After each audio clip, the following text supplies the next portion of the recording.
Buenas tardes, good afternoon, bonsoir, bonsoir. I'm Lowell Feet. I'm the director of the Institute of Caribbean Studies of the Faculty of Social Sciences. Mi nombre es Lowell Feet, soy el director del Instituto de Estudios del Caribe de la Facultad de Ciencias Sociales. Okay. Tengo que dar varios agradecimientos para comenzar este evento, que las conferencias caribeñas que tiene el auspicio del rector del Recinto de Río Piedras, el doctor Carlos Severino, de la decana de la Facultad de Ciencias Sociales, que la doctora Dagmar Guardiola, y entonces trabajamos conjunto con la Biblioteca Regional del Caribe y Estudios Latinoamericanos de la Biblioteca José M. Lázaro, y esta conferencia no sería posible sin la ayuda continua, constante del personal no docente del Instituto, que Naya Meléndez, Aleida Báez y Oscar Mendoza. Tengo que también agradecer que la artista gráfica,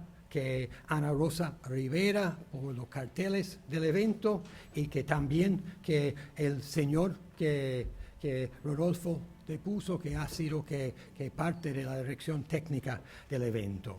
Voy a dar un resumen de eso en inglés muy brevemente. Brief, resume of that. Simply, we exist because of the support of the Chancellor of the University, Dr. Carlos Severino, the Dean of the College of Social Sciences, the Dr. Dagmar Guardiola, and of course, we work in conjunction with the Regional Library of the Caribbean in the Lázaro Library. Okay. Sin más ni menos, porque yo voy a hablar un poco más tarde. Without further ado, I'm going to present in representation of the Chancellor of the University, the Dr. Pedro J. Rodriguez Izquierdo, who is the Dean of the Graduate Studies and Research on this campus. So, voy a presentar que como representante del rector en ese momento, que el doctor Pedro J. Rodríguez Izquierdo, el decano de Estudios Graduados e Investigación of this campus, the Dr. Rodríguez Izquierdo.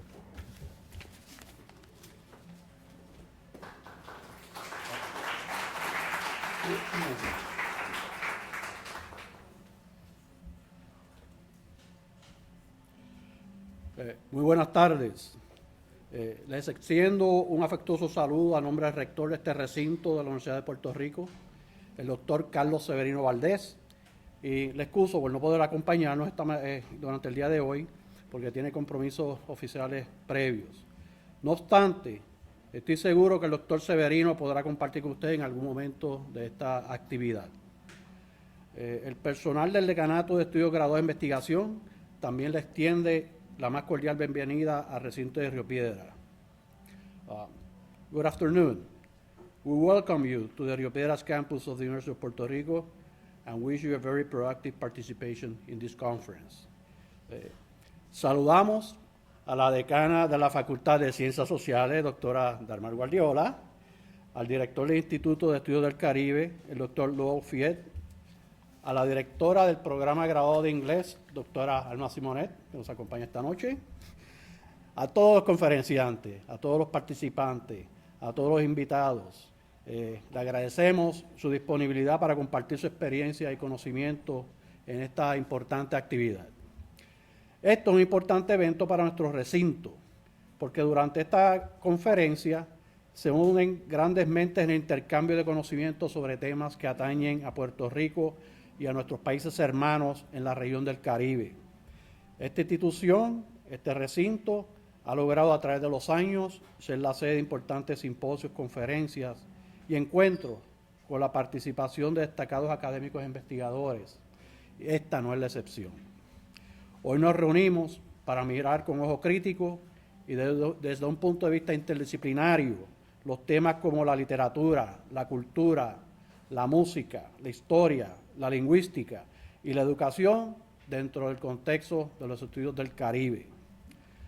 La Universidad de Puerto Rico, y en especial este recinto de Río Piedras, es el lugar donde se desarrolla la mayor actividad intelectual, creativa e investigativa del país. Es este recinto fuente de producción de conocimiento y de actividad cultural, a través de la cual se enriquecen la cátedra y se aporta significativamente a la sociedad a la que somos partes. Las facultades representadas y sus programas o centros de investigación contribuyen a la producción de ese conocimiento y aportan grandemente a cumplir con la misión que tenemos como institución. Nuestros visitantes, ustedes, hoy se convierten en parte de esa fuente de enriquecimiento cultural e intelectual de nuestro país. El inicio de esta edición de esta conferencia es un ejemplo de la discusión y el estudio de la perspectiva de las humanidades y de las ciencias sociales que se realizan en este centro de estudios. Felicito a todo el equipo de trabajo y organizaciones que colaboraron para hacer una realidad este evento. Estoy seguro que de aquí surgirán proyectos culturales, investigativos y sociales a favor del Caribe. Les deseo mucho éxito en su jornada. Muchas gracias.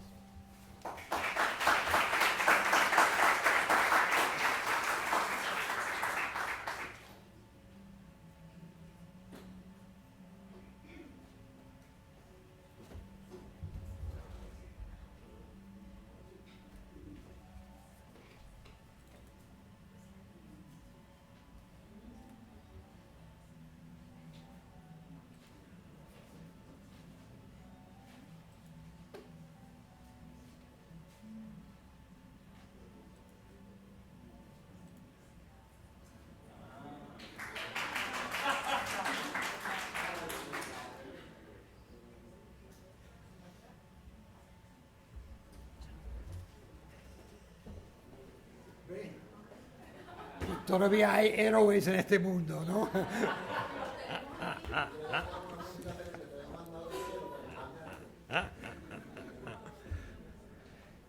Y ahora que quiero invitar que la doctora Dagmar Guardiola, que es la decana de la Facultad de Ciencias Sociales, para dar su bienvenida oficial.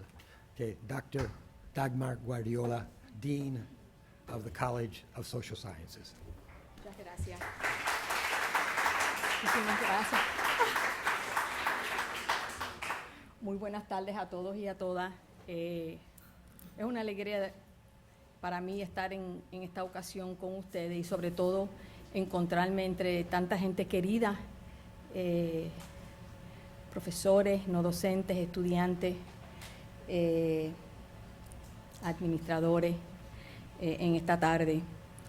Me uno al saludo protocolar que nos dio el decano de Estudios Graduados de Investigación, el doctor Pedro Juan Rodríguez Esquerdo, y quisiera añadir a ese saludo protocolar a la decana de Asuntos Académicos de la Facultad de Ciencias Sociales, la doctora Ana Maritza Martínez Vizcarrondo, que también nos acompaña en la tarde de hoy. Amigos todos y todas.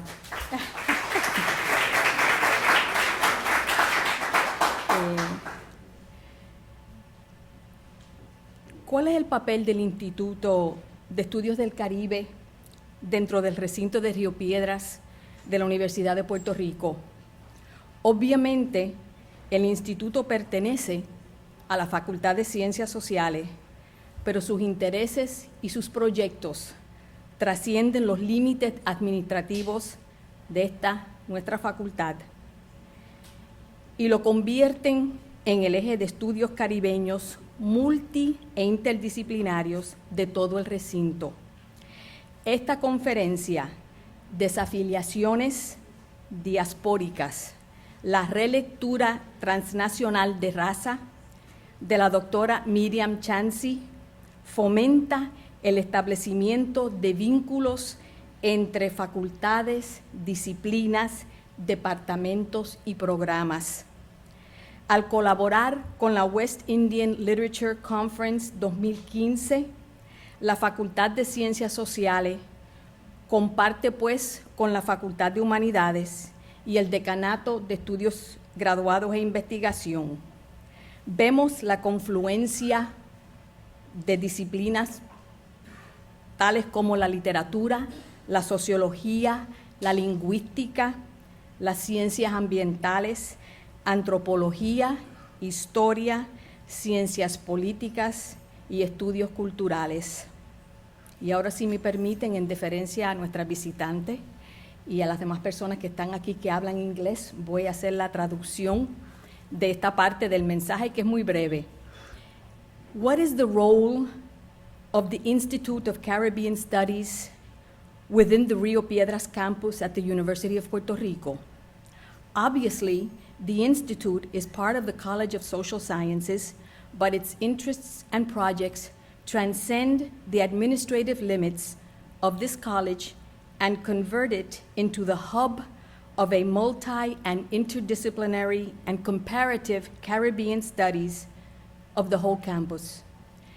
This conference, Diasporic Disaffiliations, Rereading Race Transnationally by Dr. Myriam Chancy, reflects this transversality of knowledge at the same time that her presence furthers the establishment of linkages between colleges, disciplines, departments, and programs. By collaborating with the West Indian Literature Conference 2015, the College of Social Sciences shares with the College of Humanities and the Office of the Dean of Graduate Studies and Research. In doing so, we can begin to see the confluence of literature, sociology, linguistics, environmental science, anthropology, history, political science, and cultural studies.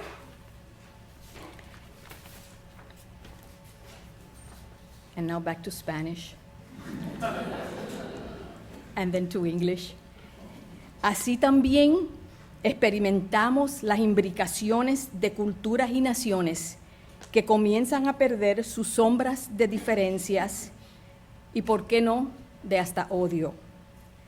Esta tarde, Haití nos llega a través de Canadá, pero en otras ocasiones pudiera ser Jamaica a través de Inglaterra o Barbados, a través del Panamá o de la República Dominicana, a través de Estados Unidos o múltiples otras variaciones diaspóricas. We also begin to experience the imbrications of cultures and nations as they begin to lose their shadows of difference and, why not, even of hatred.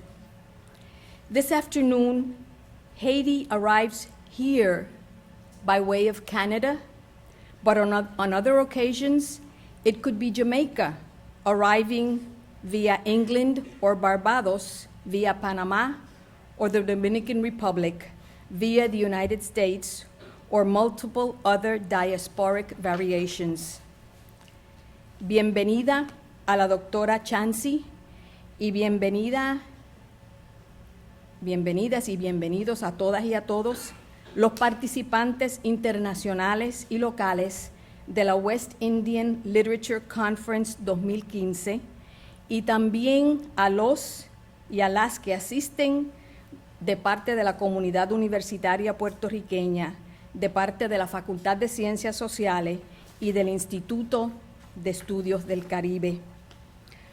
On behalf of the College of Social Sciences and the Institute of Caribbean Studies, I welcome Dr. Chancy, and I welcome all the international and local participants of the West Indian Literature Conference 2015, and also all of those attending from or on behalf of the Puerto Rican University community.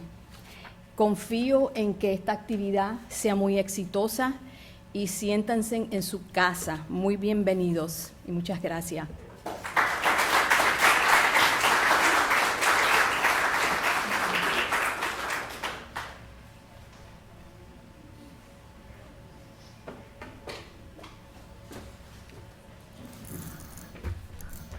2 weeks when we had a conference here, I said that we were going to start with a big bang by taking 4 local scholars who had recently done the exquisite work in the field of Caribbean studies, covering Haiti and its diaspora, Jamaica, Anguilla, and Trinidad.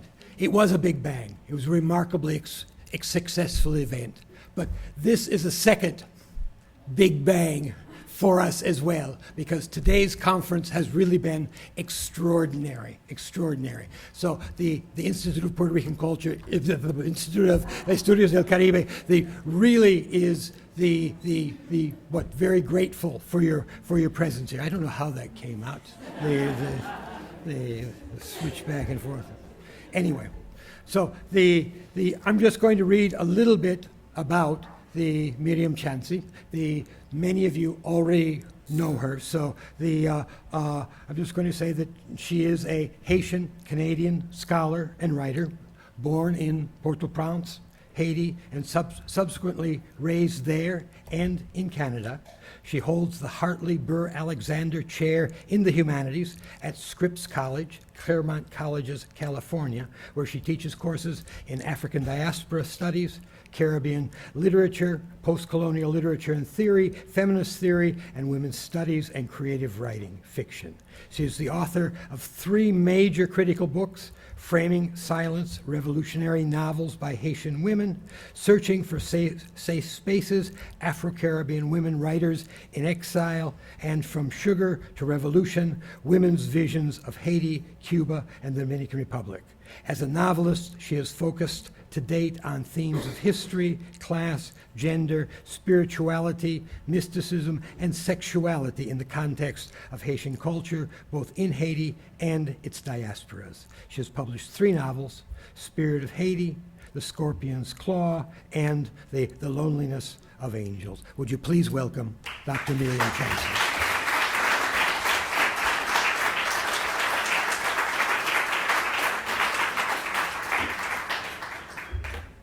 Thank you so much for those wonderful introductions. It is a pleasure to be here with you all this late. Well, I guess it's I should start by saying Buenas tardes, right? This late afternoon. I want to thank Lowell Feet for his organization and the Institute of Caribbean Studies. I want to thank Carmen Heide Vega also for her organization. And all of the people who are behind the scenes who have worked so hard to bring this to fruition. When I was asked first to speak at the conference, it was ostensibly to speak out of my literary work and some of the new work that I'm doing now. And then as the Institute got involved as well, I was sort of cajoled into thinking about how I could perhaps also speak to the social scientists in the room and what is happening, especially currently in the Dominican Republic. And some of you know that I've been fairly vocal in the last couple of years in writing some op-eds that have been translated in Spanish and have made the rounds about the situation there. And so what I've tried to do, what I'm going to attempt to do today, is to give you a sense of the journey of my current work. My current academic work in progress is actually called Autochtonomies, Transnationalism, Testimony, and Transmission Within the African Diaspora. And this is a project that has been supported with a Guggenheim Fellowship for the last year, and I'm bringing to fruition. And I've encountered a lot of challenges as I've been trying to create some new interpretive tools in literary studies or cultural studies more generally.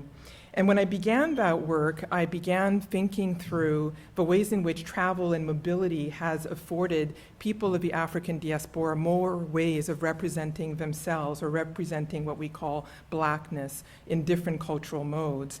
And at first, this seemed very productive, and in some of the chapters of this book, I do look at people like Mary Seacole, and then more recent work like the work of Carol Phillips, people who have had the privilege of mobility and how that created new subjectivities for them to deploy, whether it was at the end of the 1800s or in the contemporary situation.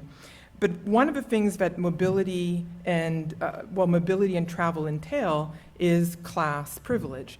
And one of the things that class privileges provide are ways that, well, there are ways in which class privilege then conflicts with class culture, what I would call class cultural allegiances. And this is why I've come up with this term of diasporic disaffiliations, because I think we have a way of assuming that when we're part of the African diaspora, there is a kind of coherence and cohesion to what we mean when we talk about ourselves as being part of either a Caribbean diaspora or an African diaspora. And part of the challenges that I've come across have to do with the fact that I think we are sometimes fooling ourselves in terms of not thinking through some of the ways in which we've inherited certain kinds of colonial paradigms that prevent us from really having a coherence that enables us to be more productive in the ways we think about ourselves culturally.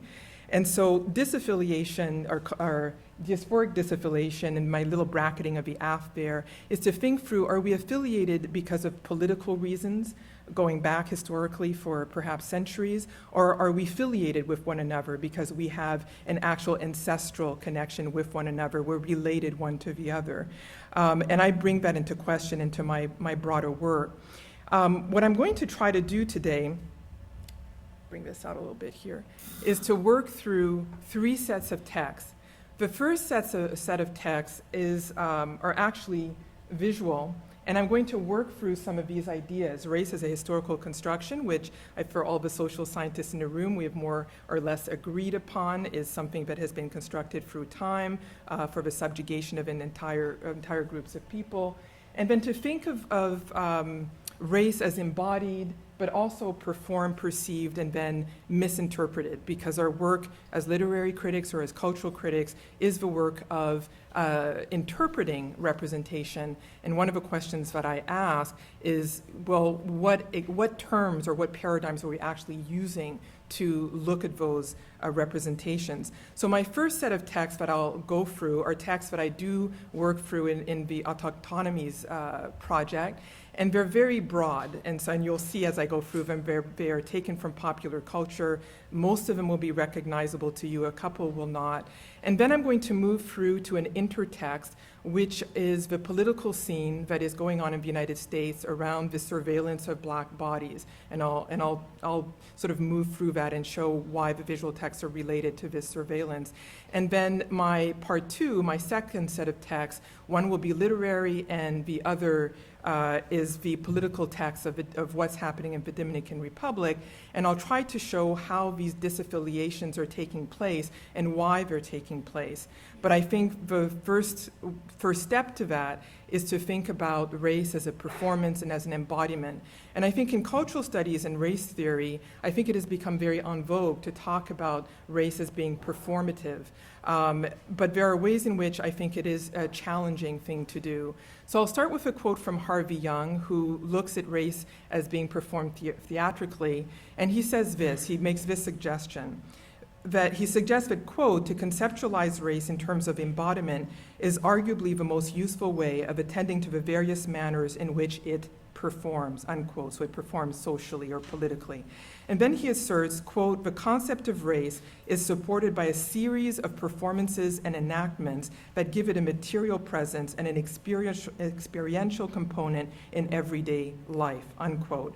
And for those of you who, of course, are conversant in feminist theory and theories around gender, construction, and sexuality, the work of Judith Butler, thinking about speech act theory and the idea that what we speak is what we perform, and then there is this kind of fluidity between what we think, we say, and then how we present ourselves in the world. And so Young is really talking about, well, how do we inhabit the racialized body, and then how do we perform it? And so I'm going to run through some of my first examples. So the first example most of you are probably familiar with is Michael Jackson with bubbles on his lap.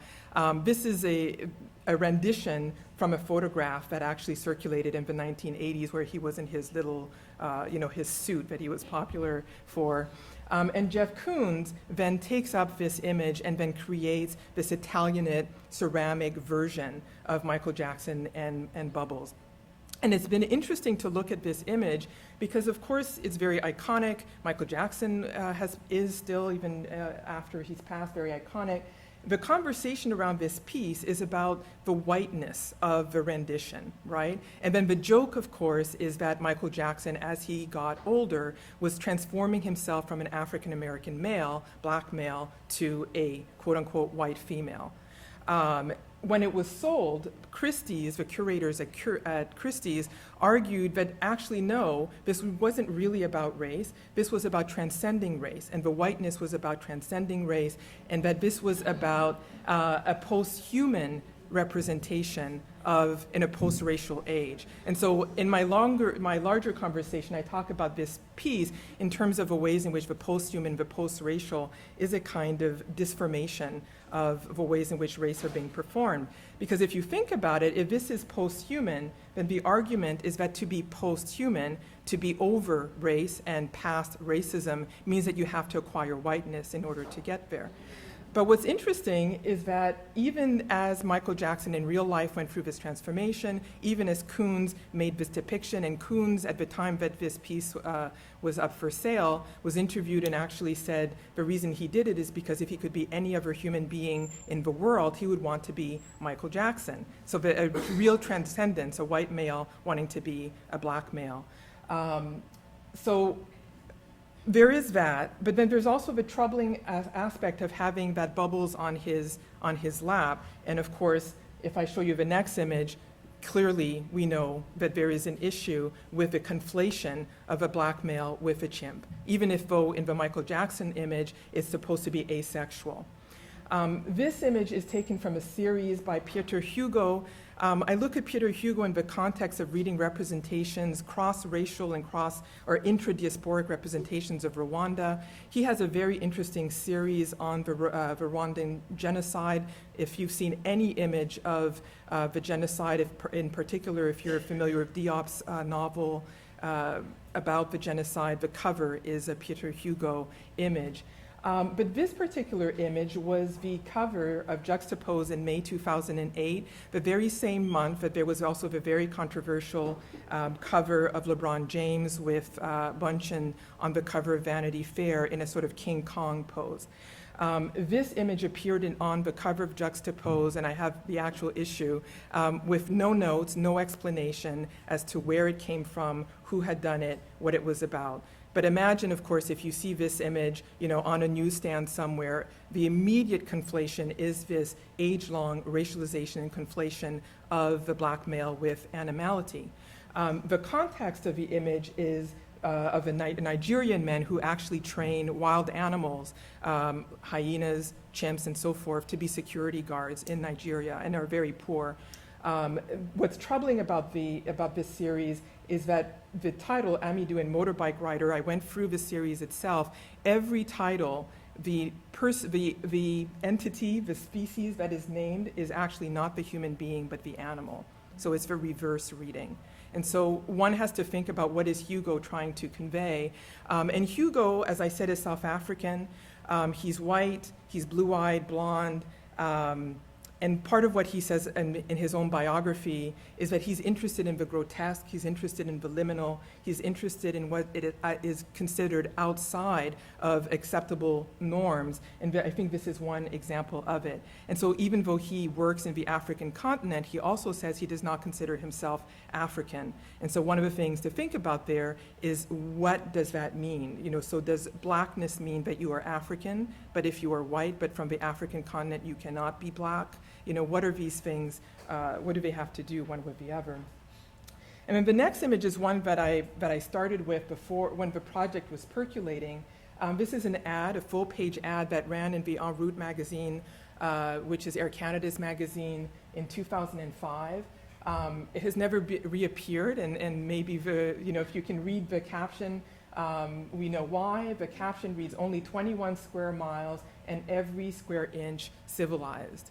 So it's quite interesting, because if we go back and think about the Michael Jackson idea of it being post-human, post-racial, that was done in the late 1980s. The last image was from 2007, reproduced in 2008, and then just a few years before that, En Route is running this ad, which plays on things that, for those of you who work in post-colonial theory, you've read Jose Rabasa, thinking about mapping, colonial spaces, that when colonizers go into the spaces where they want to have mastery or subordinate the people there, there's a feminization of the entire group, but mostly of the males. And so Bermuda, which is now a little girl, is a very clear message being sent to the viewer. And the viewer is ostensibly not me sitting in my en route, in my Air Canada chair, but a white American / European / Canadian who is understanding this image.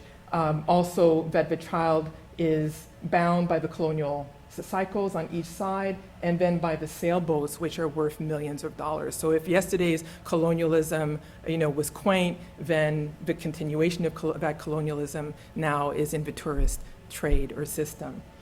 Of course, part of what's happening here is who is getting to construct those images, who is representing whom. But I bring these images to your attention partly also because they inform us that what we know about racialization going back to the slave trade and even before that is something that has had a continuous resurgence in our representations transnationally and across geographies.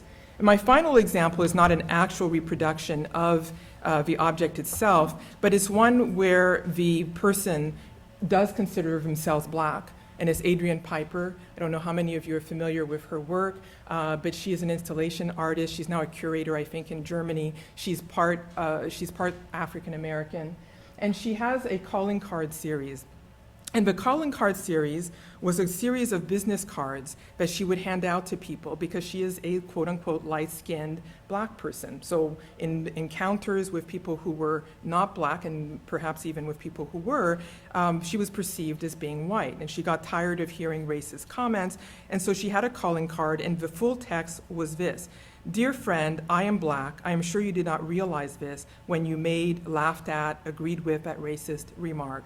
And then the last line, which I've reproduced here, is, "I regret any discomfort my presence is causing you, just as I'm sure you regret the discomfort your racism is causing me." And now that's really taking control of the encounter with the quote-unquote other. But what it also signals, which is my general point, is that even though race can be a performance, even though all this signals that we can control the avenues of a performance and the encounters of race, it also signals to the fact that race is something that has been constructed in such a way that the performances can be repetitions of history. And this is where I want to sort of push forward. So my thoughts on mobility and travel then have been mitigated a great deal by what's been happening on the continent, but I think it's happening also throughout the Caribbean. And the final example I'll come to in terms of the Dominican Republic, I think, is an example of this. It has to do with the surveillance of a Black body. So if I began by thinking, well, if you have mobility, you can travel, you are of the African diaspora, you can have control over your representation or representation of other people of African descent. There is also the fact that in many geographies, the Black body is surveilled in such a way that it cannot move freely from one space to another. And so as I was working on this, the Trayvon Martin case in southern Florida, the People versus Zimmerman case was being brought to trial. And of course, we know that the outcome was that Zimmerman was acquitted of having killed this teenager who was, getting home after having bought some Skittles in a store. And so I thought about that, and I thought about the policing of Black bodies, and what does that mean? And a columnist for The New Yorker, Amy Davidson, made a relationship to gender, and this is what she wrote. "There is an echo in what people say Martin should and shouldn't have done, of what people say to women when bad things happen to them in dark places. Why did you walk that way? Why were you out in the rain? Why did you walk in the direction of a man instead of running? Why did you think you had the privilege to go out and get candy for a child? You didn't. You should have known. It shouldn't be that way. A woman should be able to walk on a dark street in Florida or anywhere. That she might not be able to doesn't make a similar restraint on Martin any more reasonable. One injustice doesn't vindicate another, and in a way only adds to the pain. One of the answers among the most mortifying and rightly underlying the rage at the verdict is that Trayvon Martin wasn't supposed to act like a man." Unquote. So in short, Martin was not supposed to act as a person with agency or autonomy. And her op-ed, Davidson's op-ed, is for me is very reminiscent of Frantz Fanon's narrative of 1952 in Black Skins, White Mass, where he says, quote, "The white world, the only decent one, was preventing me from participating. It demanded that a man behave like a man. It demanded of me that I behave like a black man, or at least a Negro. I hailed the world, and the world amputated my enthusiasm. I was expected to stay in line and make myself scarce." And of course, Fanon was demarcating the difference between societies of a white world expectation of a universal man who is also a white man, always a white man, and for the black who's never integrated or thought to be fully human. But as I've argued, I will argue today, and I've argued elsewhere, especially in my look at Mary Seacole and Fanon and rereading Capesia's read of Fanon, something that I think critics miss is that Fanon was also acknowledging that black consciousness, so bracketing the black, the consciousness in the person who is now deemed black through an interpolation, pre-exists the interaction with the white world or with racism. Why is that important? Because when it comes to interpretation, then we have a kind of tension over who is interpreting whom and which bodies are embodied as they want to be embodied. And so if I run through some of the terms I have here, some of the readings of the acquittal of Zimmerman talked about the fact that race is not about a post-racial society, but it is about a society in which race is now coded differently than we might expect. So May Wiley talks about the shooter bias. Malcolm Gladwell talks about the idea of a blink effect or the adaptive unconscious. And what we're talking about is the idea that the legal codes in the United States, and I think this is true across North America, South America, North America, the Caribbean, and so forth, is that we're talking about legal codes that were meant to be enforced for what seemed to be overt acts of racism. And they're calling into question why the codes have not been changed to think about unconscious racism or unconscious bias. And there have been numerous studies that demonstrate that the socialization of people in North America is such that they see race and they interpret it immediately. Linda Martin Alcoff, a Latina philosopher, talks about the fact that we need to revisit the idea of the habitual body. And she says this, quote, "The concept of the default position the body assumes in various commonly experienced circumstances that integrates and unifies our movements through a kind of unconscious physical shorthand is the habitual body." And she says we need to utilize this concept, quote, "to understand how individuals fall into race-conscious habitual postures in cross-racial encounters." And then finally, quote, "that our experience of habitual perceptions is so attenuated as to skip the stage of conscious interpretation and intent. Indeed, interpretation is the wrong word here. We are simply perceiving." So whether we're talking about the blink effect or the habitual body, part of what's happening is that on the one hand, we all inhabit our bodies in ways that are part of how we are socialized racially. Part of what they're talking about, though, is the fact that because we embody race differently across these societies, there's also a projection onto other people's bodies about how they should be inhabiting the body that they are in. So what happens in the encounter between Zimmerman and Martin is that Zimmerman sees a black body and interprets it as being a violent body or a body that should be under surveillance or policing. What's interesting, and there's less discussion about this, and this is really the point that I'm interested in, is that there is no discussion about the fact that Martin himself in that encounter did not read himself or Zimmerman as being threatening until the actual encounter takes place. And part of the reason I think that's important is that what's happening in that context is that Martin then is engaging a sense of himself as a free agent, as somebody who's able to identify what it means to be black, except that he dies for having misinterpreted his encounter with the white male. So what do we do with this? Well, this is where I'm going to get a little bit Haitian in this reading, because it seems to me that the way Martin is misread is the same way that if we go back to the Haitian Revolution continues to be misread. And others have made this point, Sybil Fisher, Michel de Roche-Trouillot, Even Suzanne Buck-Morss, although she's kind of stepped back and said she's not as anti-Hegelian as her reading of Haiti and Hegel has suggested. But what those scholars, and I add my voice to theirs, have been arguing is that we need to think about the Haitian. What they've talked about is the way the Haitian Revolution was disavowed or not spoken about as something that did take place and was successful. And throughout the Caribbean and through different historical studies, that is true. That over and over again, people repeat that it was a failed revolution because of the state that Haiti is in today. But in fact, there's a different way of reading it. When you look at all the actors in the revolution, they were not just enslaved Africans, they were also free people of color, there were whites, there were colonizers, there were people who already had a consciousness of their humanity, who then pursued, this ideal of freeing, the Hispaniola, so that it could become the nation state at the time of Haiti, which included the Dominican Republic. And so I think that as cultural studies workers, as people who work on how to interpret texts more usefully, we need to use new tools, different ways of looking at these texts, historical or otherwise.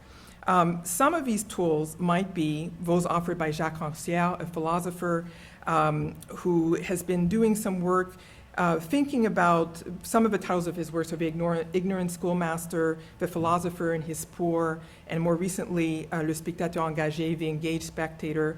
And one of his arguments is that we have to think about something called the equality of intelligences. And he says, quote, "The problem is not to prove that all intelligences are equal. It is to see what one can do as a consequence of this supposition." So similarly to what I was saying about, well, we need to understand the revolution in a particular way, there are ways in which we need to think about Black societies and the African diaspora in new ways. I mean, one of the things that I have been contending with is the fact that since 2000 until the present, much of race theory and race studies focuses on, how we should rehabilitate Black people and Black culture and demonstrate how valid the work of Black people is. I think if we start with this idea of the equality of intelligences, you start from a very different point of view. And you have to then grapple with what it would mean if you start with that supposition rather than trying to demonstrate that you can end with that supposition. And again, we could use the Haitian Revolution as an example. And then when he talks about emancipation, he says this, quote, "Emancipation begins when we interrogate the opposition between looking and acting, when we understand that the traces that structure the relations of speaking, seeing, and acting all belong to the structure of domination and of subjection." And so this brings me to the second set of texts that I want to talk about, one literary and, of course, ending with the Dominican Republic. And Rancière also talks about performances, that every part of our lives is about a performance. And he says, quote, this is my translation of his work, he says, "What our performances verify, be they teaching or playing, speaking, writing, making art, or watching art, is not our participation to a power incarnated in the community. It is the capacity of anonymous individuals, the capacity of each to be equal to the other. This capacity asserts itself across irreducible distances. It exercises itself through a play of unpredictable associations and disassociations. To be a spectator is not a passive condition that we ought to strive to turn into activity. It is our normal condition," which more or less means that our normal condition is to already be emancipated, to already be alive to who we are, and to be equal one to the other. And what's crucial here, I think, in what Rancière is suggesting, is that we have to break out of what, especially in post-colonial theory, has been called Manichean dualities. This idea of the us and the them, the subject and the other, the Black and the white, the female and the male. We somehow have to break through that, because that is the real thing, but it is keeping us from being emancipated psychologically, socially, and intellectually.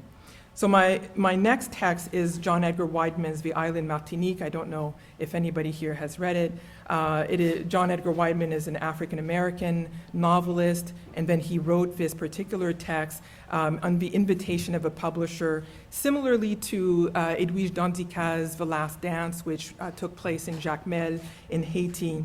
And it's an interesting text because he goes there with the intent of creating something new, creating something creolized.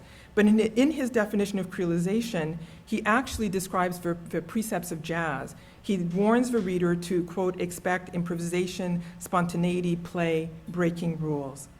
But then he has a sort of surprisingly colonial or neo-colonial turn. He says that his work in this text is one in which he wants to attempt, quote, to allow himself to be invaded, to live in another's skin, to assume risk, unquote.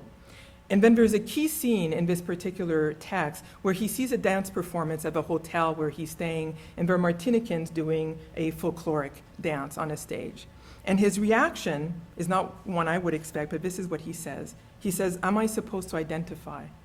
And then he says, I didn't simply leave, I fled. No way could I enjoy the skill of the dancers without also feeling sorry for them, sorry for myself, sorrow mixed with anger and frustration, that the performers might be very good looking and good at what they were doing only made the situation worse. Why here? Why now, in this particular setting, in a ring of people who didn't look like them, spectators anxious to clap and cheer, to be impressed, entertained, ready to reach in their pockets and pay for all the wrong reasons, like the crowds drawn by brown, nomadic, acrobatic, hip-hopping, breakdancing squads in New York City subway stations, unquote. So he admires the skills of the dancers, and he perceives the dance as African diasporic, but then he also is shamed by the fact that he perceives it or interprets it as being an index to a history of slavery. Quote, dance a complex, demanding language in whose deep structures lies the rattling of chains, popping of whips, shouts and curses of sailors who herded African prisoners onto the decks of blackbird slavers to make sure the cargo's alive, unquote. Now, interestingly, he does confess at one point in the text that his Oxford University Rhodes Scholarship period had groomed him, quote, to assume the white man's burden. He'd been schooled to believe his too, spreading the net of civilization to green islands such as Martinique. So for me, this is a good example of diasporic disaffiliation, where on the one hand, he goes into Martinique because he feels affiliation, he feels like he has a commonality with Martinican people, but then as soon as he sees a reflection of himself, what he perceives to be himself, which is Fanon's third-person consciousness, that black man who has been made to feel subjugated and less than, he rejects the Martinicans. But he doesn't perceive them as having created a form of dance or forms of dance that might actually be emergent from the African continent, a continuity across the ocean. He doesn't perceive them as being French nationals. He doesn't perceive them as having their own agency. Now, that, for me, is a good example of what we should be moving out of. We should be moving away from this idea of being tied to only a colonial perspective of ourselves, which then can create a rift with others who, in fact, do share our histories or our cultures. And that, of course, brings me to the case of Hispaniola and the Dominican Republic. Okay. So in my last academic book, From Sugar to Revolution, I focus a great deal on women's writing emerging from the US, from Haiti, the Dominican Republic, and from Cuba.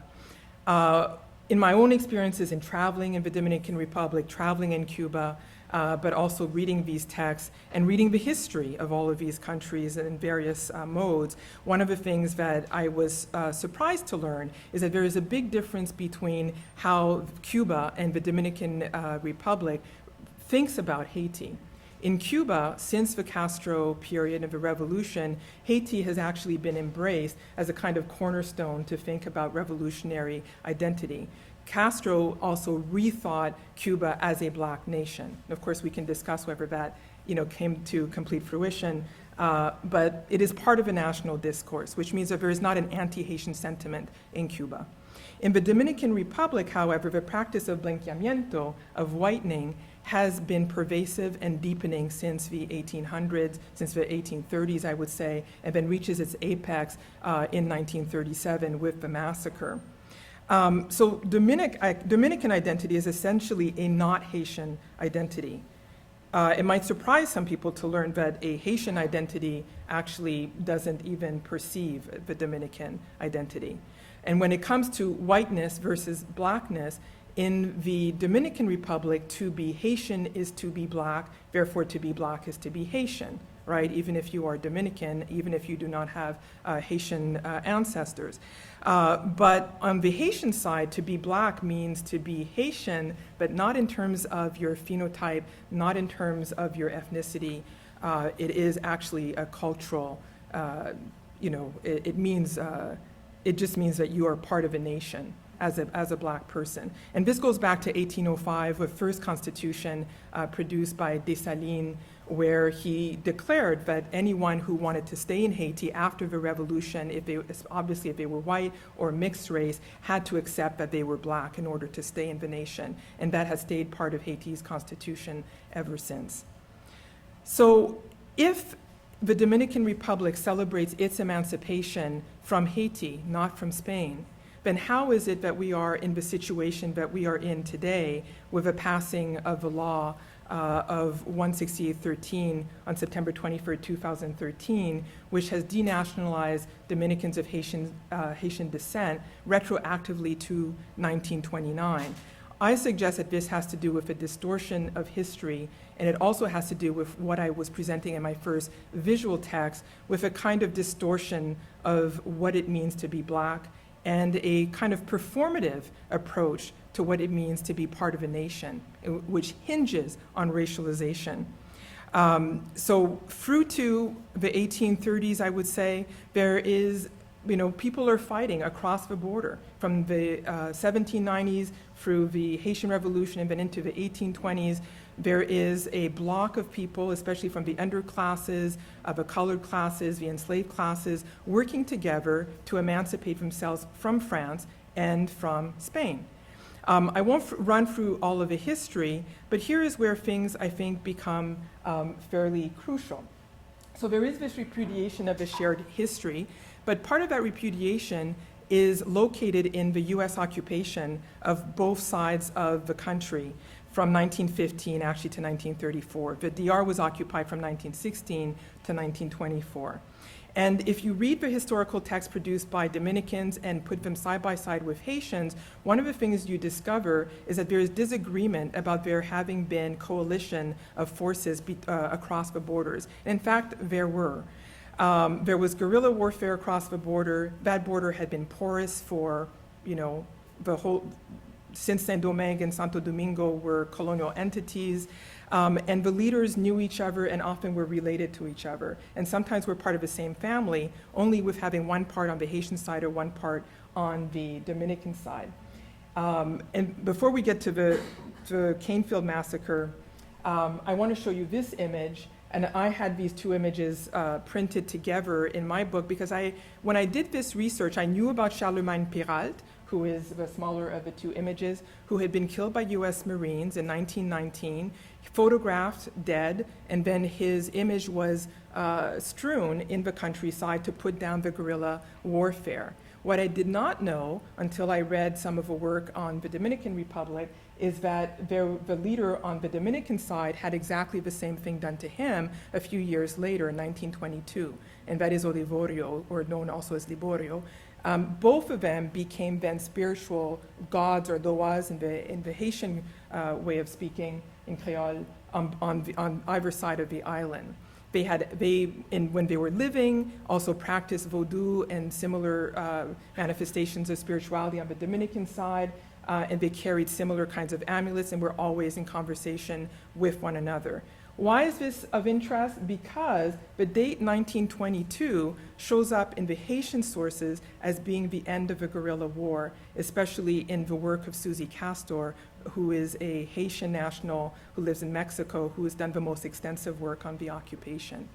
That date does not appear anywhere else, except in the work of people working on the end of the guerrilla war, but they never mention that it happens on the DR side. So I hope you're following what I'm saying. And so for me, this is proof of this kind of work on the two sides of the border, but in the Dominican sources, you will be told that there was no guerrilla war. There was no real resistance to the occupation. What are people talking about? So this is to go back to this idea of the repudiation of history, one of the things that I think we need to think about. And so to think about the retroactivity of a law, why is this important? The retroactivity of a law goes back to 1929.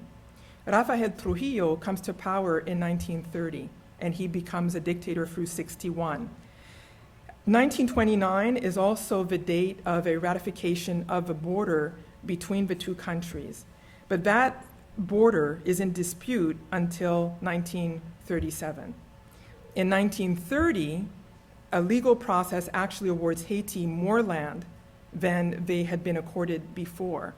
This is actually the reason behind the massacre of people in the border zone, the 40,000 that we know were killed, mostly of Haitian descent, but also Dominican. On the Dominican side, there's practically no memory of what happened during this period. We do talk, and more of us have been speaking about this, especially since, in literary studies, Dandika wrote the wonderful novel, The Farming of Bones. But when we look at the sources around the parsley test, the perejil test, here is where things become, again, kind of complicated. And so I contend that the parsley test is part of this idea of constructing an idea of what occurred so that we don't understand really the ways in which the nation is being racialized. Why is it a construction and a myth? Because that border zone that was cleared was not policed for more than 100 years. People lived in that border zone, spoke Creole, spoke Spanish fluently. The Haitian dollar, the goud, was actually stronger than the Dominican currency in this period. So there was no reason for any Haitian living in that border zone to not be speaking a fluent Spanish. So who could you have been targeting by using the parsley test to eliminate people? First of all, you couldn't be eliminating people who don't look like each other. It means that you can't differentiate a black Dominican from a black Haitian. So the idea that black equals Haitian doesn't hold. You would not need a verbal test if you can tell a Haitian from a Dominican. But secondly, if a Haitian speak fluent Spanish, and the reason they use the test perejil is because Haitians if they only speak Creole, there is no R in Creole, you would not naturally roll your R. So the only person that would be eliminated through this test or killed would be somebody who cannot speak fluent Spanish, and they would have to be a recently immigrated person. So this brings us to the question of today and what's happening in the Dominican Republic, because the perejil test has been used in more recent years to deport Dominican Haitians across the border. The problem is that the majority of the people who are being deported are not new immigrants. They have been there for generations. They speak fluent Spanish. They don't speak Creole often and have no relationship to Haiti at all. So what I would like to argue is that the deportations that have been going on the last few years are in and of themselves a kind of performance of a nation and of the imagined immigration problem. And it is also a performance of racial difference, which is really almost non-existent. Part of the problem with calling this an immigration problem, of course, and I just want to underscore this because it's important and a lot of people don't understand this, is that rather than regularize legal standing in the DR for people who are illegal immigrants, what the Electoral Board has done with this particular claim of an objective ruling on the situation, which does have its retroactivity to the late 20s, is that it renders then any Dominican of Haitian descent stateless in their own country, which is a de facto state of statelessness, and it's a legal definition for which there are no protections in international law. There are absolutely none. You can be stateless in another country, but you cannot be stateless in your own country. And this is something that we really need to think about. Thank you. The other thing that it does is that it creates civic death. Some people have been asking, why is this being done? Well, a great number of the people who are targeted by this new law are active citizens. They're educated. They have higher degrees. It means that they can't vote. It means that they can't send their kids to school. It sometimes means that they can't remain employed in middle-class occupations. So what this does is that it attributes those who are targeted with this law with all the markers that we have in the past through colonialism associated with blackness: poverty, illiteracy, lack of identity, non-being. So can we change the terms of our discussions? I mean, throughout this, what I've been saying is that we need to think about race not only as habitual, but as a habit that then, of course, converges with racist practices. It is a performance, but sometimes the performances cannot be changed. They repeat the past. Can we occupy this engaged spectatorship that Rancière talks about? Can we believe in the equality of intelligences, which really means the equality of all people? And I have two concepts then that I'll end on that I really, that I think that we need to think through. And this is what I propose in the larger project, which I haven't really talked much about. But I think the term autochtonomies, and the reason I created this term, is I think we need to rethink what we mean by indigeneity. Because one of the things that happens in the Dominican Republic, and it also happens, I believe, in Puerto Rico, it happens less in Cuba, but also there, is that when people want to deny that they have African heritage, they say that they're Indio, right? And if you're Indio, then it's okay to be a little bit brown.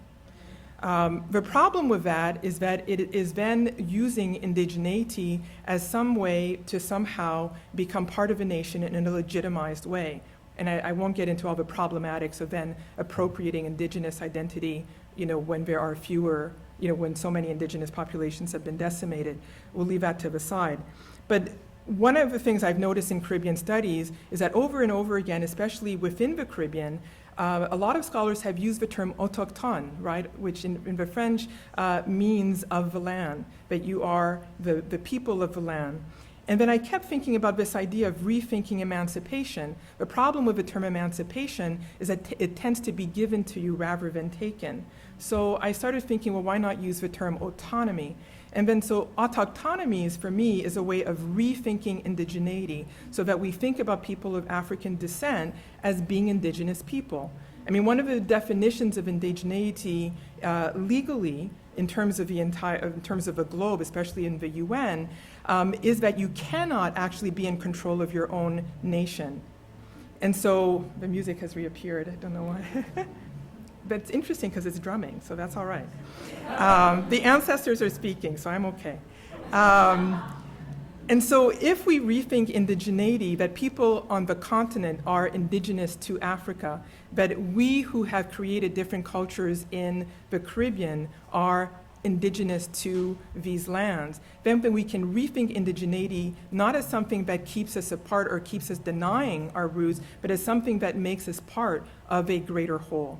And we might then also really think about what this has to do with being autonomous beings in our own nations and being free to define ourselves. Now, what's interesting about this is that some people in indigenous studies who work with indigenous populations of North America have started to rethink this position for themselves, which I think is an interesting convergence and might bring out some new ways of having affiliation cross-culturally beyond the African diaspora. So James Clifford, for example, in recent work, has been borrowing from post-colonial theory and race theory, especially from the Caribbean, to talk about what he terms indigenitude, borrowing from the negritude movement and arguing that indigenous identity is about being in process and performing identity. And so I'm thinking, well, yes, let's use these terms in ways that are more productive and stop this sort of, again, this Manichaean dualism of pitting different groups of people against each other and continuing this colonial legacy. And then my final point is this, which is that I think we need to adopt an anti-Hegelian approach to the encounter of the other. This is not original to me, and I've relied quite a bit on the work of Kelly Oliver, who talks in her book, Witnessing Beyond Recognition, about a particular question for her, which she doesn't entirely answer, which is, can we develop a theory of subjectivity by starting from the position of those othered within dominant culture? I think that's useful, but I also think that she makes another brilliant point when she says, quote, oppression creates the need and demand for recognition. And then she continues, quote, the pathology of oppression creates the need in the oppressed to be recognized by their oppressors, the very people most likely not to recognize them. The very notion of recognition, as it is deployed in various contemporary theoretical contexts, is then a symptom of a pathology of oppression itself.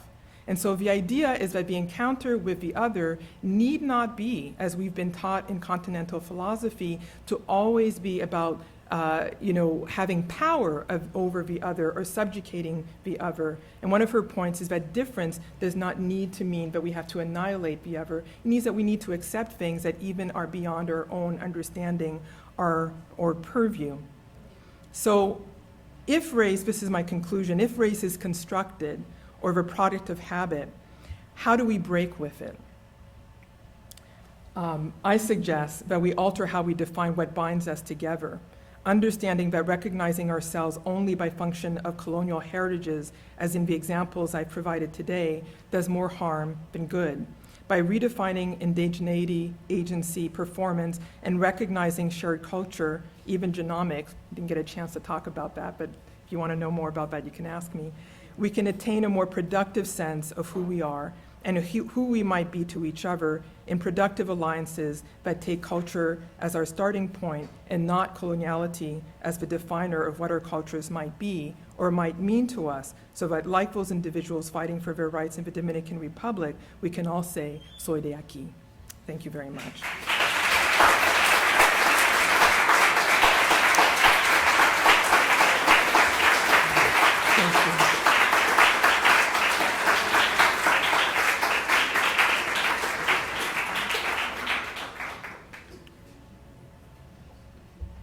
Are you looking for mics?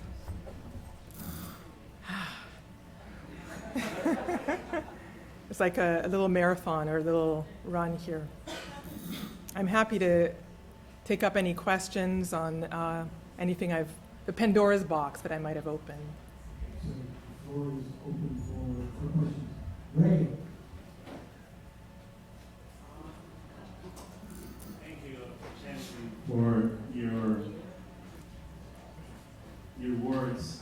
As a Dominican, I appreciate the kindness and the objectivity that you bring to the subject. Thank you. What I wanna add to what you said is that there is a problem that we haven't taken into consideration because usually Haitians, for example, or Haitian descendants are very worried and concerned about it, but maybe Dominicans that are not there can see some things that Haitians can see or talk about. Okay. And I remember I was Diaz a couple of months ago with Ms. Dandicat. He brought the subject, and he mentioned with words specifically that this has to do about race, but in our country, it's not race for the race, I understand. but a race for the race, for the money. I agree. Because yes. We have the PLD, which is el Partido de la Liberación Dominicana, which was founded by Juan Bosch, and in some ways has lost its course and has become a machine to make presidents. That's how they call themselves. I understand.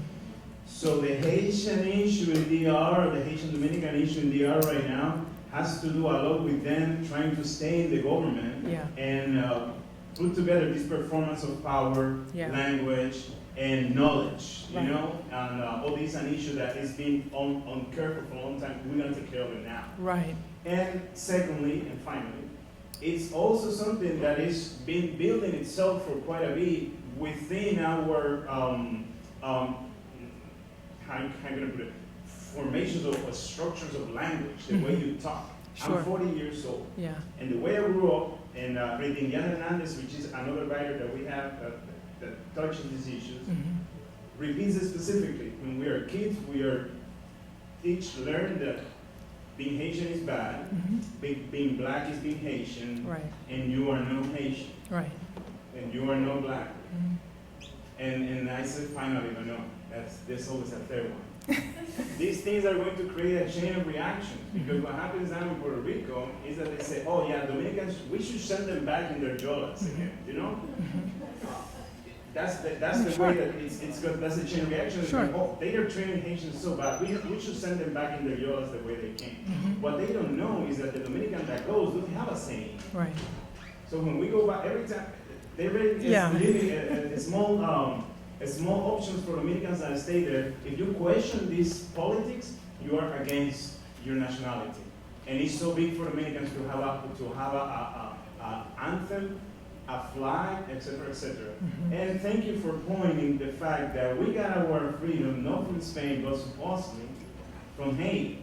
That's something that we don't talk about much, no? So, and that's the flag that we are raising right now. Right. So again, thank you for bringing the this objectivity to the issue, and thank you again for your words today. Thank you. I think there's a few things to respond to. I mean, it's so complicated, right? I mean, national identity is very complicated. When I said I agreed with you about economics, I mean, I know that part of what's happening right now is part of the political machinery, but it's affecting real people, right?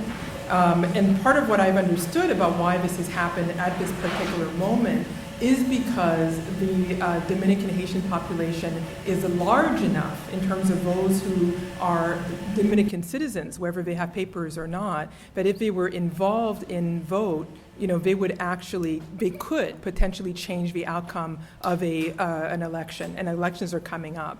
That is what I understood. In terms of economics, so not just in terms of who can control the country, where did this all come from when you talked about what you learn as a child, black is bad, Haitian is blackness, Haitian is bad, all of that? It goes all the way back to, in fact, the creation of the Dominican Republic as a not Haiti. Why? I mean, this is the argument I make in some of my older work, is because I really thought this through, and I'm actually part Dominican as well, but a family that, it's kind of a complicated story. We can talk about it later. But I did not know growing up that there were any conflicts because I'm part Dominican, right? And so one of the things I had to really think about is reading all the history from the different sides is, why does this happen? I mean, why is it that through to the 1900s there are coalitions, and it is in a particular class bracket that those coalitions are taking place? So as you're saying, when Dominicans are in Puerto Rico or in the United States, they're not usually from the class of the people who are making these legal statutes in the Dominican Republic. We can't confuse, I get your point, we can't confuse the state with the people. However, if you go back historically, it has always been an economic issue that has then been racialized. Because why did the Dominican Republic, as a entity, Santo Domingo, decide that it wanted to be put back under the Spanish crown in the 20s, 30s? Why? Because Haiti was clearly going to be bankrupted by being kept out of global trade and having to pay an indemnity to France. So if you're leading the neighboring nation, and you see, well, you're actually part of the same nation, and you see you're going to be locked out of trade, and you're going to be locked out of trade not because you were, not technically because you won, but because you were black and you won, and you were not supposed to, right? It goes back to the Hegelian idea that black people were not supposed to have agency. They were successful. Punishment, locked out of global trade. That's the beginning of Haiti's poverty. So on an economic basis, the leaders of the Dominican Republic at the time are like, well, we're not going to let this happen. The Spanish crown was bankrupt at the time. But why does it make sense? Because Spain was still enabling global trade, and Hispaniola was still the richest colonial entity in the basin. And so it made sense. The problem is that connected to that was a anti-black racialization, so that we never get to the economic issue. We could go on, but there were other questions.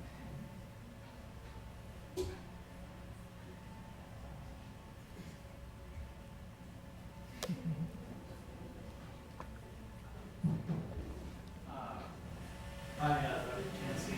First of all, I'd like to say that I think your contribution with this term trying to propose solutions is probably very valuable. I feel I have to ask, I'm currently taking a lot of courses on Caribbean history, and I've learned when you get into it, it's very complicated because oftentimes, as you mentioned, expressions of differentiation do come from colonialism. There is kind of a big scar that is very hard to, kind of get over. But oftentimes, I feel like expressions, not just of nationalism, but of differentiation, are less because of colonialism and more a reaction to try and survive it. I think of, for example, in Puerto Rico, seeing yourself as a Puerto Rican and kind of being nationalist is a kind of a reaction against the U.S. And we've started studying here how oftentimes it seems like there is racism in Puerto Rico, Right. and then we're all the same, and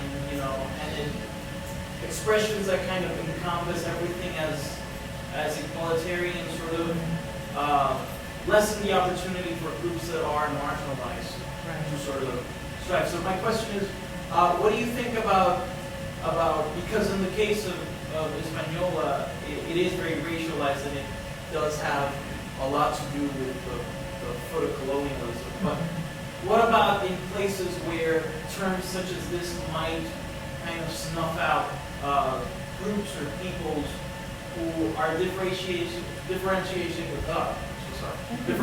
themselves for other reasons that have to do more with their survival and not necessarily because they were puppeteered by colonialism to have Well, I think we're really at the beginning stages of figuring out how to do that in ways that are most effective. Because I think part of your comment hinges back to the last comment of the first gentleman who was speaking in terms of, for example, Puerto Ricans pointing the finger at the Dominican Republic and saying, you're racist as a people, but we're not, and then saying, well, but there are deportations of Dominicans. Although, the difference is that we're not talking about deporting citizens. I mean, immigration and citizenship are completely different issues.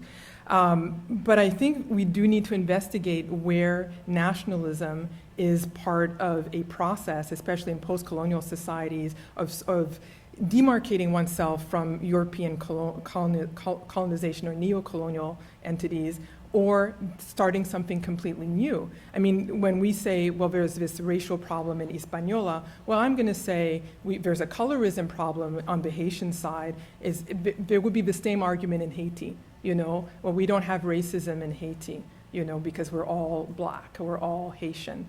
But within Haiti, for example, in the Creole language, the term nègre means human being, and that goes all the way back to the just post-revolution period. And black, the black person means human being. This is in the Creole. You call someone a Negro, it actually means human being, And you call someone white, it's usually a foreigner, or somebody who's not from there. But they don't have to be phenotypically white. So in the Haitian context, there's already been this reversal that goes back a couple of hundred years. But because of the ways in which Haiti from the outside has been deemed this other, those terms haven't been picked up upon.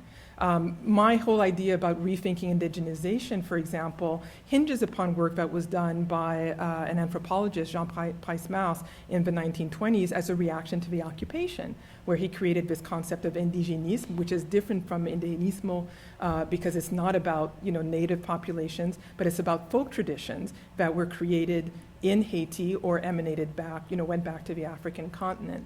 And so this is where I started thinking, but this is something we could do in different places. So I'm not arguing that Puerto Ricans should stop being Puerto Rican or Cubans should stop being Cuban.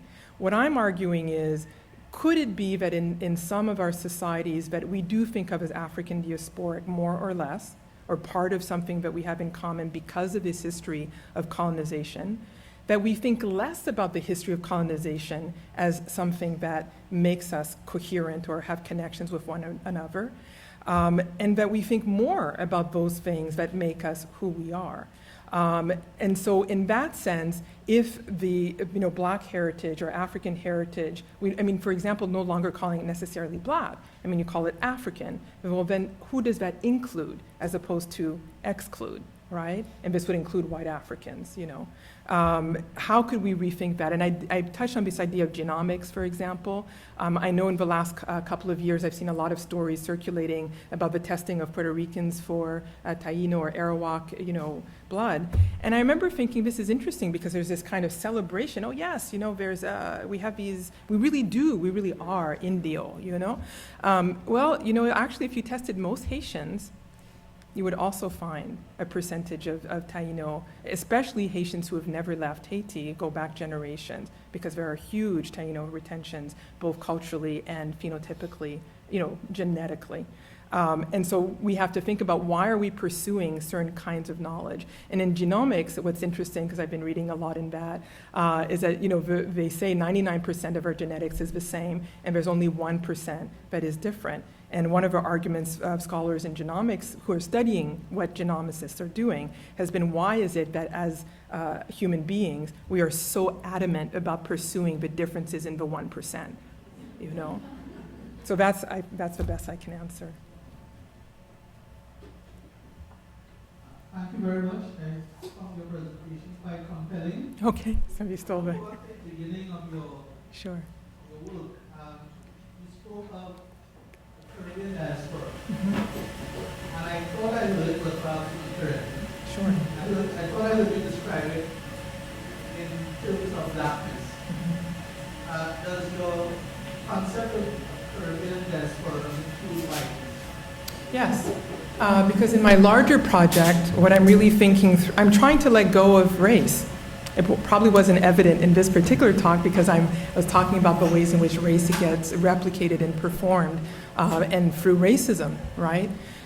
In the larger project that I'm working on, I'm thinking about the African diaspora, the Caribbean as being part of that African diaspora, and looking at connections. Actually, the conversations that people have been having, writers, filmmakers who are of African descent, but are speaking across geographical or national differences. So for example, I look at the work of Raoul Peck on Rwanda. I look at Zornil Hurston's work on Haiti. I look at Claude McKay's, trying to make a connection between Jamaica and Haiti and African Americans, and what those conversations reveal about what it means to be of the African diaspora, and how it doesn't necessarily relate to blackness as it has been constructed over time.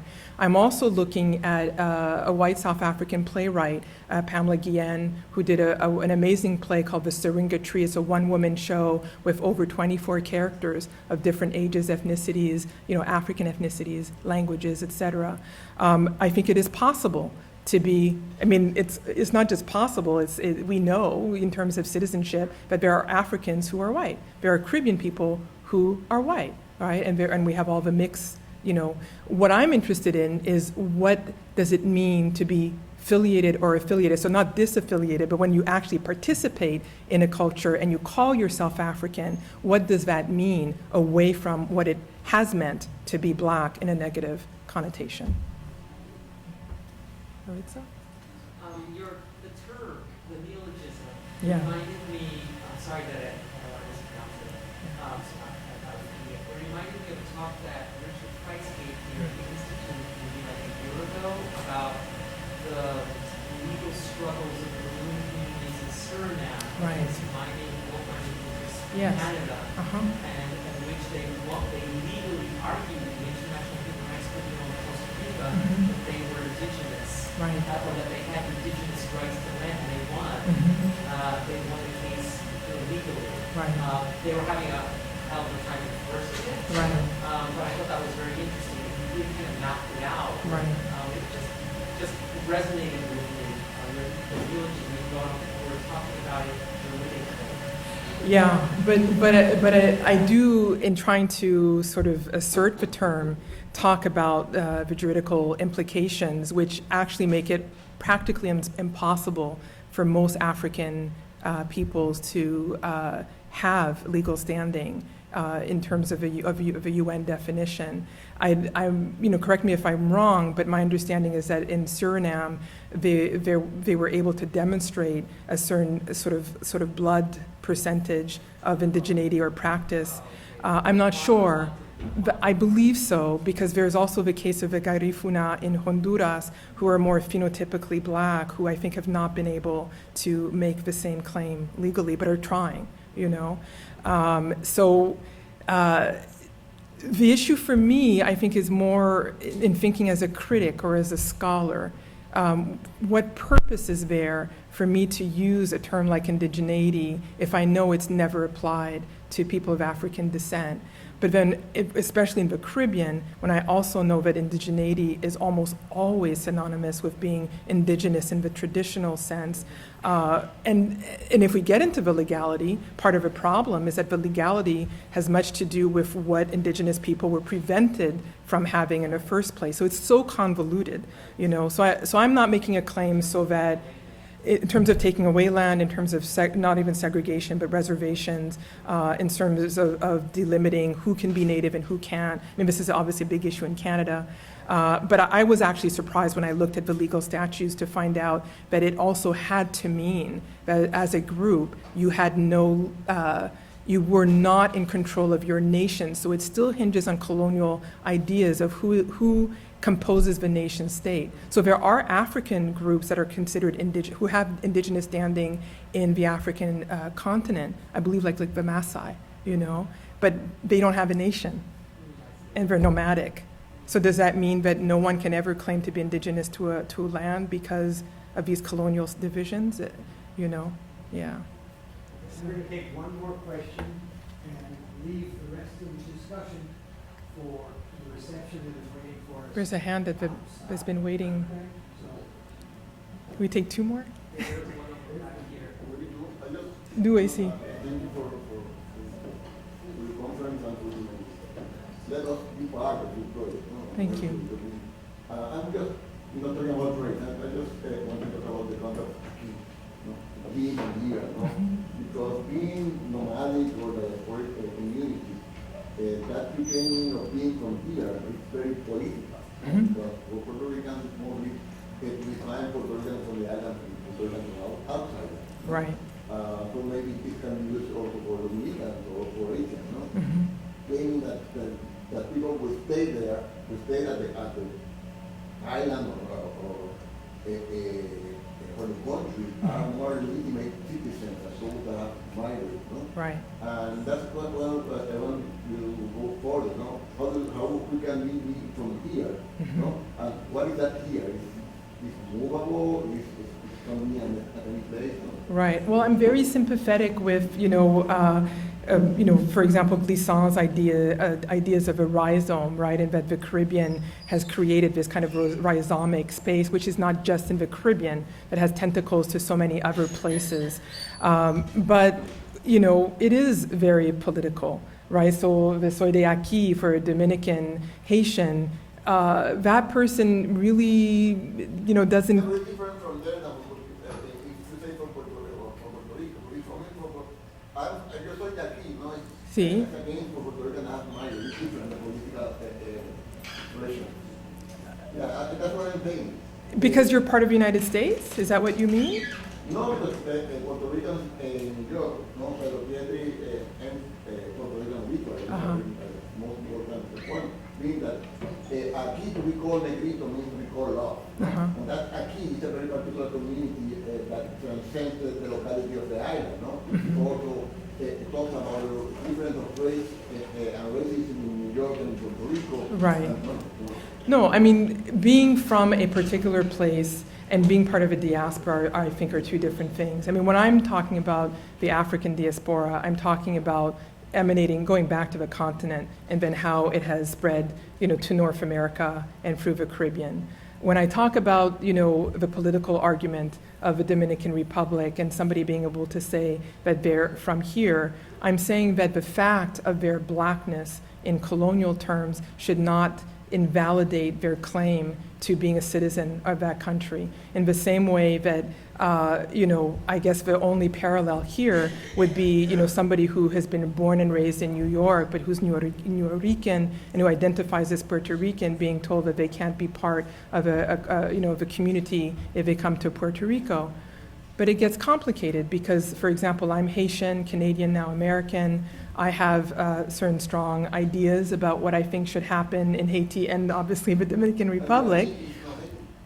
Exactly. And I can't, but I'm going to go back to, liberation theology and Paulo Freire and pedagogy of the oppressed, I think my duty as an intellectual is to be working with the voices of the people that I have some competence to talk about. So if activists in the Dominican Republic, and this is a young man that I met in the DR who's part of this group that is being, told that he at some point was going to be deported, if he tells me, soy de aquí, I'm also of Haitian descent, but I don't know Haiti and I don't want to go there, then I need to be the message bearer and say, soy de aquí has this particular meaning for a Dominican Haitian, In the same way that being from Haiti has a particular meaning for me, and I have a responsibility to talk in particular about Haitian women and what goes on, in terms of gender issues in Haiti, but I cannot say, there's been a whole argument for the last couple of decades since the end of the dictatorship that Haitian Americans, especially because it's the largest constituency outside of Haiti, should have the vote, should have both, like Puerto Ricans, that they should actually be citizens of Haiti, even if they're citizens of another country, so that they could vote in Haiti. Personally, I'm against that, because I don't think that's being with the people, that's taking advantage of having privileges from the outside and then going into Haiti.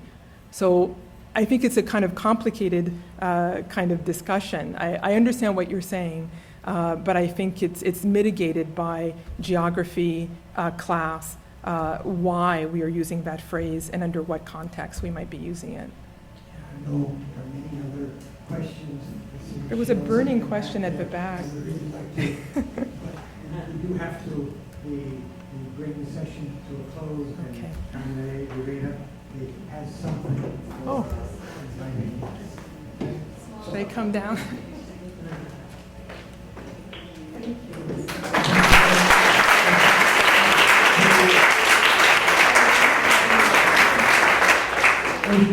As you leave, please take any materials you brought in, cups, the bottles, cans, the wrappers, all of these things with you. And to apologize outside. It was a very lovely reception waiting for you outside. Thank you. Gracias. Buenas noches.